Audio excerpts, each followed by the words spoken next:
بالکل جی، میں اس وقت ساحل سمندر پہ موجود ہوں اور میں آپ کو بتاؤں کہ سمندری طوفان وائپر جو ہے جب سے آئے اس وقت سے پانی جو ہے وہ بالکل ایک گدلا ہے. ابھی تقریباً 25 یا ایک مہینے سے زائد کا جو ٹائم ہو چکا ہے، لیکن اس کے باوجود جو پانی میں گدلا پن ہے وہ ختم نہیں ہوا.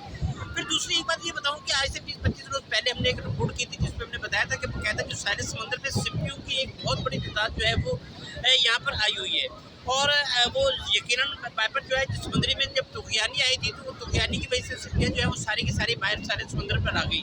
لیکن انتظامیہ کی نااہلی کے باعث وہ سپیاں ابھی تک نہیں ہٹائی گئی، جس کی وجہ سے جو ساحل سمندر پر آنے والے لوگ ہیں ان کی باقاعدہ بہت تکلیف دہ ثابت ہو رہی ہے. ایک تو تعفن اور بدبو کی وجہ سے لوگوں کو پریشانی ہے، اور لوگوں کا یہ کہنا ہے کہ یہاں پہ جو انتظامیہ ہے یا جو ذمہ دار لوگ ہیں ان کو چاہیے کہ کم از کم ساحل سمندر کی جو گندگی ہے وہ اس کی صفائی تو کروائی جائے.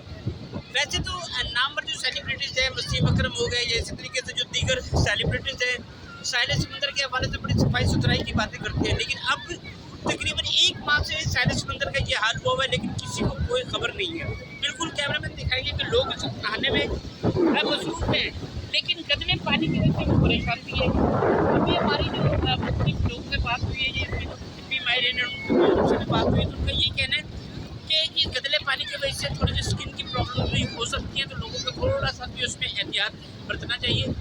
تھوڑا سا کم سے کم جو ہے وہ گدلے پانی میں جائے. اور پھر دوسرا یہ کہ تعاون کی وجہ سے یہاں پہ لوگوں کو مشکلات ہیں.